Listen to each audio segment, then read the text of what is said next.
Vamos cantar o refrão do Salmo novamente, tão bonito. Sois Senhor para mim, alegria e refúgio. Bem bonito, vamos lá. Sois Senhor para mim, alegria e refúgio, alegria e refúgio. Sois Senhor para mim, alegria e refúgio, alegria e refúgio. Bonito. Queridos filhos e filhas da igreja, São Marcos é o evangelista que nos acompanha no ano B, né? Todo final de semana você vai escutar esse ano de 2024, São Marcos. São Marcos, ao relatar que um leproso chegou perto de Jesus e de joelhos pediu: se queres, tens o poder de curar-me, evidencia um pormenor que pode passar despercebido em nossa língua portuguesa. No texto grego original, que é o do Novo Testamento, o leproso não implora a Jesus por uma simples cura física, mas pede a Jesus, na verdade, a sua purificação. Uma vez que no grego de São Marcos, a palavrinha ou o verbo usado é katarizai. Não é sóson, que significa salvar ou curar, que pode ser traduzido esse katarizai como declarar puro ou purificar. De fato, o Senhor diz nas bem-aventuranças, no capítulo 5 do Evangelho de São Mateus, ele diz assim: Makarioi, isso é, bem-aventurados, felizes. Olha a palavrinha de novo. Roi kataroi, de novo, os puros. Te cardia. O que você acha que significa cardia? Cardia, coração. Por isso que cardiologista cuida do coração, porque coração em grego é cardia. Olha que interessante, felizes os... Olha, eu sei que a palavrinha parece esquisita, mas você já vai entender onde eu quero chegar. Felizes os kataroi te cardia, que significa felizes os puros de... E qual que é a promessa das bem-aventuranças para os puros de coração? Alguém se lembra? Cada um tem uma coisa, né? Bem-aventurados os que choram, porque serão consolados. Bem-aventurados os que têm fome e sede de justiça, porque serão saciados. Agora, e os puros de coração, vocês lembram? Verão a Deus. Rosalina, muito bem. Felizes os puros de coração. Lá no original está assim: Roti autoi toteon opsontai, porque verão a Deus. Olha que interessante. Ele não fala no original exatamente: se queres podes me curar, mas ele diz assim: se o Senhor quiser, o Senhor pode me purificar. É também o pedido que Davi, o rei, fez a Deus depois de pecar gravemente contra o Senhor com a mulher de Urias, quando ele compôs aquela joia rara, que é o Salmo 50, que toda pessoa deveria rezar. Salmo 50, né? É o miserere, tem de piedade, meu Deus, misericórdia, que a gente vai rezar a quaresma inteira. Davi pede assim para Deus: criai em mim, Senhor, um coração que seja cátaro, um coração que seja puro, dai-me de novo um espírito decidido. Esta é a nossa introdução e agora vamos para as implicações. A primeira: o desejo manifestado pelo leproso é, antes de mais nada, de recobrar a pureza da alma, do coração que em algum momento de sua vida ele havia perdido. Tratava-se, antes de tudo, mais do que a cura física ou da lepra física, da cura da lepra da alma, que talvez em algum momento da sua adolescência lhe acometeu e certamente acabou redundando na lepra do corpo. Por isso a ciência contemporânea, a cada dia que passa, descobre, gente, o fenômeno das doenças psicossomáticas. A palavra psique quer dizer alma e a palavra soma quer dizer corpo. O que é uma doença psicossomática? É uma doença que está na mente, é uma doença que está na alma e que se materializa no corpo. A maioria, não todas, né? Não todas, mas a maioria das nossas enfermidades começa no pensamento, começa na alma. E é por isso que nesses domingos você tem vindo à missa, percebido como o Senhor quer purificar o nosso coração, os nossos pensamentos, para tirar os pensamentos ruins e sobretudo a malícia do nosso coração. O leproso precisava, antes de qualquer coisa, recuperar aquela inocência, aquela pureza de coração, aquela pureza de alma. E aqui quero fazer uma observação muito importante, viu? Porque a turma confunde uma coisa. Sabe o que acontece? Tem gente que pensa assim: aí fulano e fulana se deitou com meio mundo, sabe? E viveu uma vida sexual depravada, uma sexualidade desregrada. Então essa pessoa é uma pessoa que não é mais pura. Aí pega uma pessoa que não deitou com ninguém, fala assim: essa daqui é virgem, santa, alto lá. Tem muita gente que não se deitou com ninguém e tem pensamentos mais sujos que o chiqueiro, tá? Não é isso. E tem gente que já se deitou com muita gente, mas hoje vive uma vida tão santa, tão íntegra, que quase que recobrou a pureza e a virgindade da alma. Porque não é aquilo que você fez ou andou fazendo, é o que você faz agora. Não adianta uma pessoa não se deitar com ninguém, ser virgem, ser casta, e ficar dizendo: olha, eu sou uma pessoa que... E às vezes com uma cara que chupou limão, né? O que adianta? É um farisaísmo. Não se trata disso. Trata-se da pureza do coração, trata-se da pureza da alma.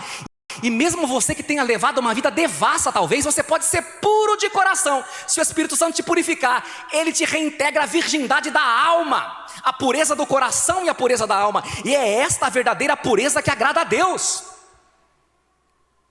Se de um lado o leproso, como vimos em Levítico, primeira leitura, se torna um pária da sociedade, condenado ao isolamento e ao abandono, por outro lado, o pecado é muito pior. Muito pior. Porque faz-nos perder a inabitação da Santíssima Trindade. Ou seja, a Santíssima Trindade morando em nosso peito, ela fica como que expulsa da alma do pecador. O pecado, a lepra da alma, exclui não da sociedade brasileira ou sorocabana ou judaica, expulsa da sociedade dos eleitos e dos santos.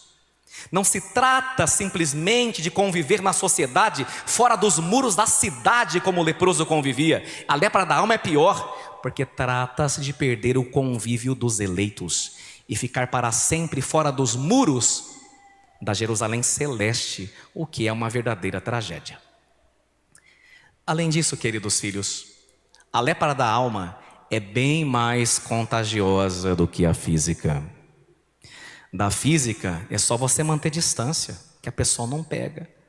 Mas a propagação da primeira, que é a lepra da alma, ela se dá à mesma distância, por palavras, conversas, pensamentos, escândalos, dos quais nos fala o apóstolo na segunda leitura, quando a gente escandaliza os pequeninos, os que estão começando agora, com nossos maus exemplos, com nossa péssima influência, com a maledicência e com postagens na internet que não agradam a Deus. Cuidado com essa lepra, é contagiosa.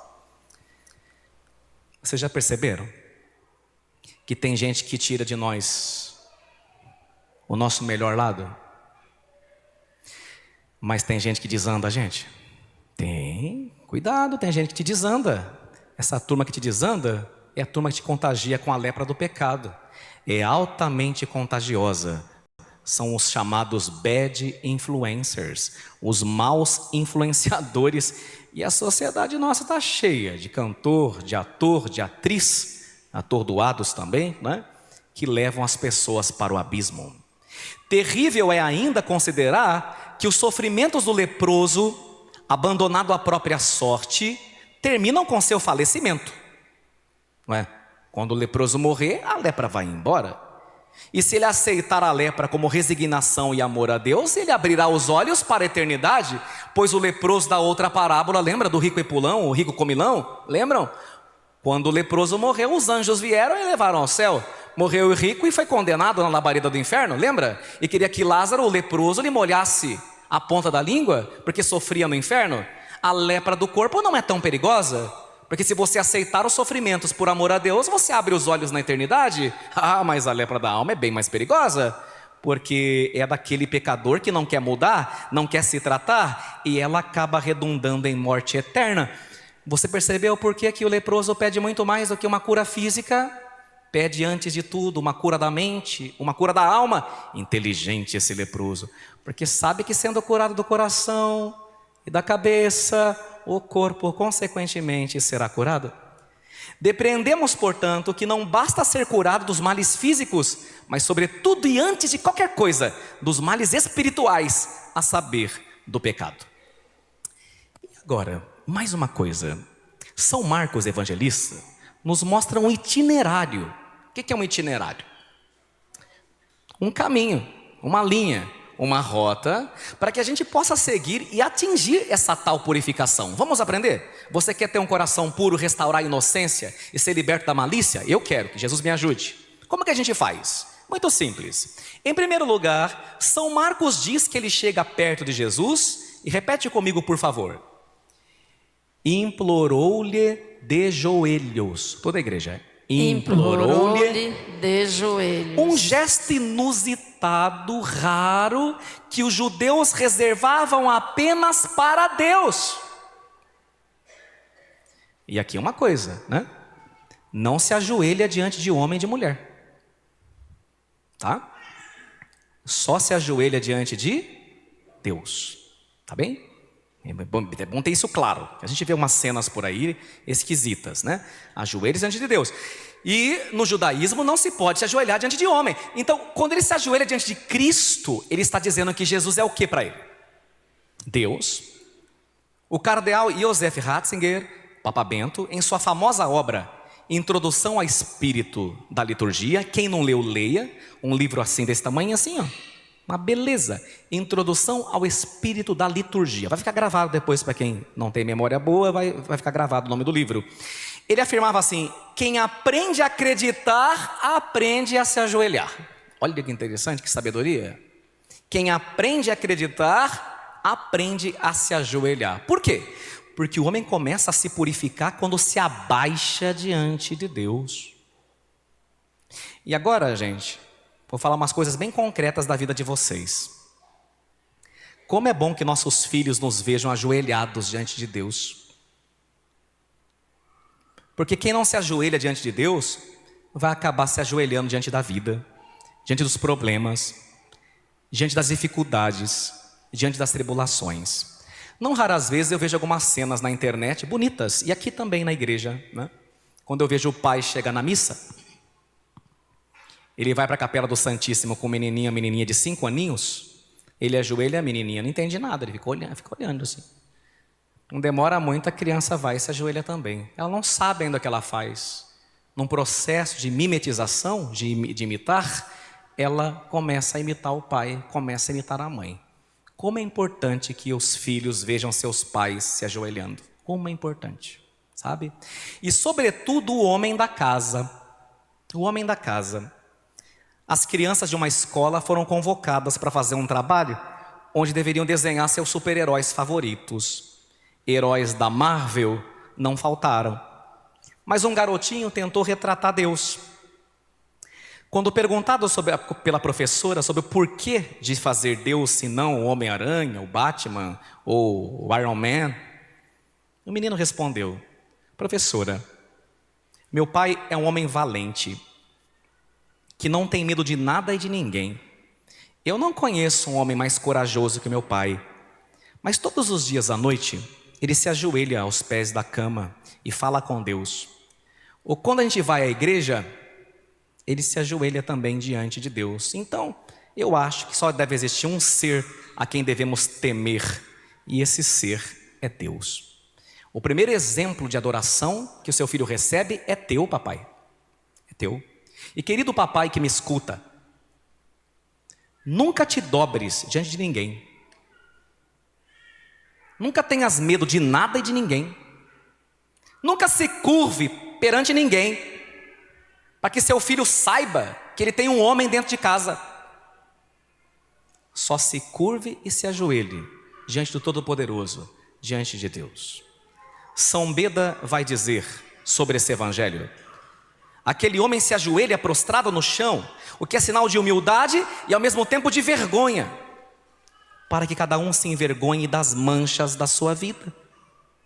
Mas olha que bonito que São Beda vai dizer: mas a vergonha Olha, você que tem vergonha de confessar, presta atenção. Mas a vergonha não deve impedir a confissão. O leproso mostrou a chaga e pediu remédio. Sua confissão, diz São Beda, é cheia de piedade e fé. Se você quiser, diz ele, o Senhor pode. Isto é, reconheceu que o poder de ser curado estava nas mãos do Senhor. Meu filho e minha filha, a cada dia que passa, eu tenho chegado a essa conclusão verídica de que há uma íntima conexão entre explanar o nosso pecado e ser curado. A cada dia que passa. Cada dia que passa. Uma é a pessoa que chega para confessar, acabada, encurvada. Outra é a pessoa que sai, ereta, com um sorriso no rosto. Porque a confissão é um sacramento de cura, diz o Catecismo da Igreja Católica, por excelência. Deus já estava lá quando você pecou. Deus estava lá. Ele só está esperando você confessar sua culpa para te conceder o perdão e a misericórdia. O que nós cantamos no salmo de hoje, vamos conferir? Pega o seu salmo, segunda estrofe, olha aí. É preciso mostrar nossas lepras e não ter vergonha delas para o Senhor que pode curá-las? Segunda estrofe, eu vou começar e você vai. Eu confessei, afinal, meu pecado. Pode continuar. E minha falta vos fiz conhecer. Continua, disse... Eu irei confessar meu pecado. E o que Deus fez? E perdoaste, Senhor, minha falta. Você entendeu? Eu quero dizer o seguinte. No Salmo 50, Davi, ele hesita em confessar o pecado por um bom tempo. Ele diz assim: enquanto eu escondia o meu pecado, a cárie me penetrava os ossos. Está na Bíblia. Enquanto eu escondia o meu pecado, a cárie me penetrava os ossos e eu definhava dia e noite. Olha a importância de se confessar necessitado do perdão e da misericórdia do Senhor. Quero contar um pequeno fato para vocês. Um dia São João Bosco estava preparando as crianças do colégio. Sabe que o colégio salesiano é de São João Bosco, né? Ali na Nossa Senhora Auxiliadora. São João Bosco estava preparando a criançada para a primeira comunhão, né? E o que a criançada que vai receber a primeira comunhão tem que fazer antes? Confessar. Por quê? Para não receber Jesus com o coração sujo, né? A gente não pode receber Jesus com o coração imundo, certo? E aí a criançada estava em fila e ele já era santo, ele não tinha chegado. Uma fila, né? E não sei você, mas quando a gente era criança e ia se confessar, não dava um nervo? Nossa, eu fiquei morrendo, eu fiquei tremendo de medo quando eu fui me confessar para a primeira Eucaristia. Não sei você, fiquei nervoso, né? E aí o São João Bosco chegou e viu aquela fila de crianças, tudo com mochila, que tinha vindo da aula. Ele tinha a visualização dos anjos, do bem e do mal. Ele viu o demônio, sem brincadeira, como que colocando coisas na mochila das crianças, uma por uma. Quando ele olhou, para já, o demônio foi correr, para... Não vai embora. Conta para mim o que está fazendo. O demônio se recusou. Em nome de Jesus eu te ordeno, conta para mim o que está fazendo. O que está botando na mochila da criançada? E o demônio respondeu: a vergonha. Como assim? É que quando eu faço o homem pecar, eu tiro a vergonha. Mas quando ele se arrepende e vem procurar a Deus na confissão, eu volto a vergonha. Para que aconteça duas coisas. Primeira, que ele desista. Segunda, que ele omita e minta, e assim a confissão fica sendo inválida. Você entendeu? Se Deus já estava lá quando você pecou, por que a vergonha? Peçamos ao Senhor que nós não tenhamos vergonha de expor as nossas lepras. O Senhor não quer nos condenar nem nos julgar. Ele quer passar uma pomada, que é o bálsamo da sua misericórdia, para que a gente possa ser curado. Eu sei que a gente fica com vergonha. Cada um tem uma fraqueza que a gente não quer mostrar para ninguém, não é verdade? Mostra para Jesus, Ele te cura. E hoje diga para Ele: Senhor, se o Senhor quiser, mais do que me curar, Tu podes me purificar, restaurar a inocência e a pureza de meu coração e de minha alma. Assim seja. Amém.